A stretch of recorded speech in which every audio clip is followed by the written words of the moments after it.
Hollywood, he segued into television, becoming a broadcast executive during the formative years of broadcast television. He was a pioneer in the early years of his career, creating the first local newscast in the Norfolk market, creating an entire news department for WTAR television. During his years at WTAR, he also played a key role in developing the first local talk show in the area, the first show to feature a female host or talent.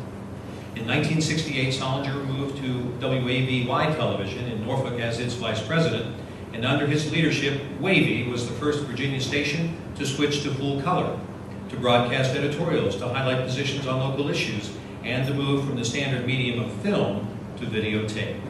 Please join me in honoring posthumously Harold Soldinger to the Virginia Communications Hall of Fame, and accepting the honor for his father is Stephen Soldinger, who was inducted into the Hall of Fame just last year. Stephen?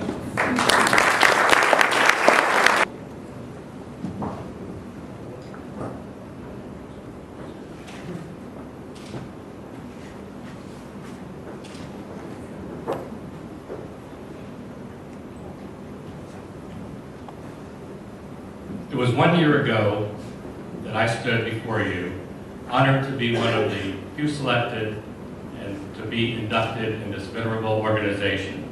It was at that time one of my most honored and cherished moments. That is, until this evening. It is not often that a child can fully repay a parent for their care and affection, their lifelong mentoring and teaching, and their total dedication and devotion to family.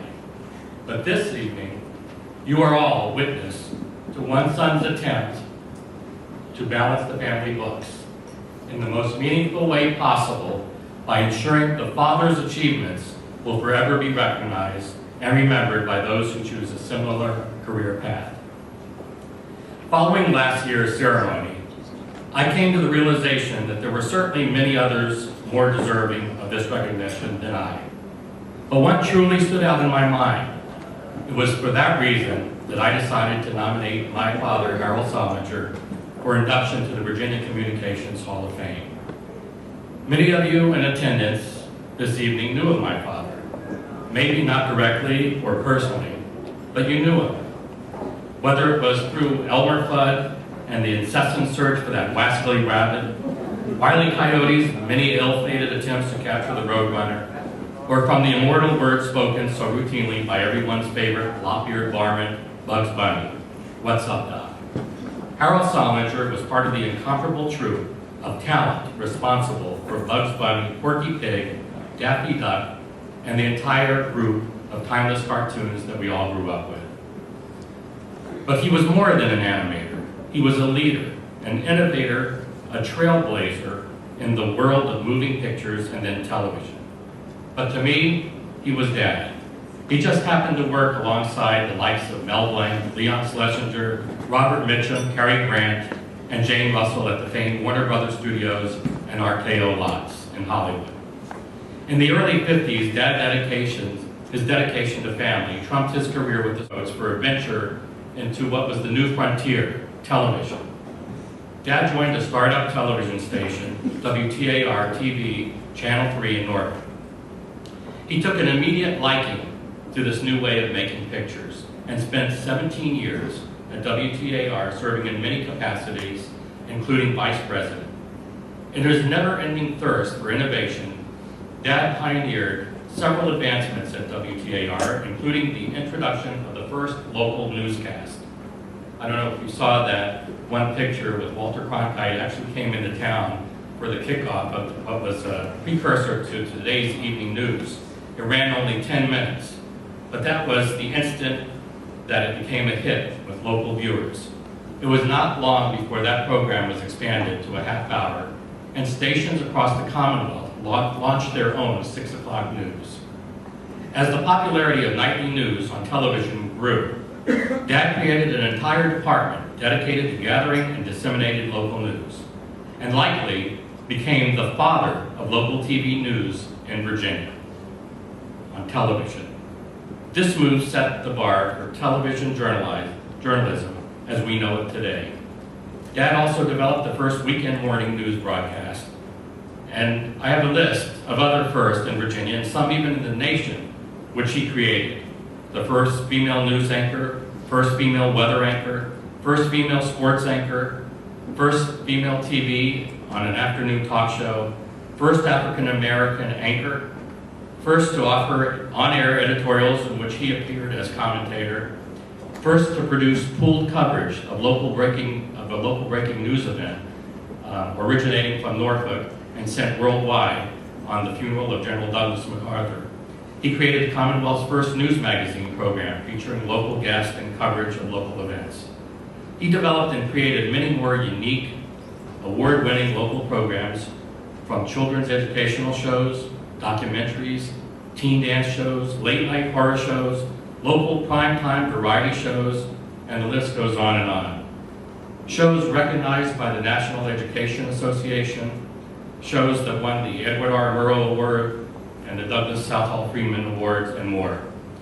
Harold Soldinger was also a leader in the development of technology for television. He replaced film with videotape in the newsroom, revolutionizing news gathering strategies and implementation. This move afforded viewers almost instant access to local news as it happened. After completing his 17-year tenure at WTAR, Dad accepted the position of Vice President at Wavy TV in Norfolk. There, Dad brought televised pictures in living color to homes, businesses across Hampton Roads, as Wavy TV became the first television station in the state to broadcast in full color. His influence was felt throughout the state, whether it was setting up the ABA Virginia Squires Network, his work as a governor appointee on the board of directors for the Virginia Science Museum, or the Virginia Racing Commission, or giving state politicians exposure on television. His contributions to broadcasting and service to the community was immeasurable. Former Congressman William Whitehurst thanked my dad for giving him his start. He often publicly credited my father for making his broadcast career and political career possible. In closing, I would like to say that while my father taught me everything I knew about television, it would have been impossible for him to have taught me everything he knew. He was just that smart. Harold Soldinger, a true broadcast pioneer during the formative years of broadcast television. For more than 36 years, he created and developed cutting-edge innovations that touched not only the Hampton Roads community, but residents throughout the Commonwealth. He opened the door for countless future broadcast executives and industry leaders.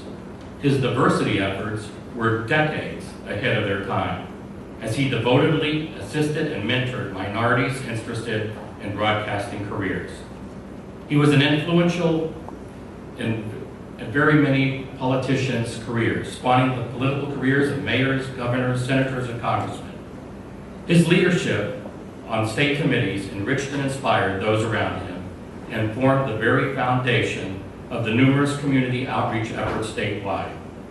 So on behalf of Dad, his wife and my mother Annette, my sisters Lynn and Nancy, my wife Judy, and his 7 grandchildren and 3 great-grandchildren, and the entire Soldinger family, I thank you for this very prestigious honor and am privileged to represent him on his election to the Virginia Communications Hall of Fame. Dad would be both pleased and greatly honored, but in the end, I know he would call on his Warner Brothers roots and his unique sense of humor to close the acceptance speech with a heartfelt, that's all, folks. Thank you.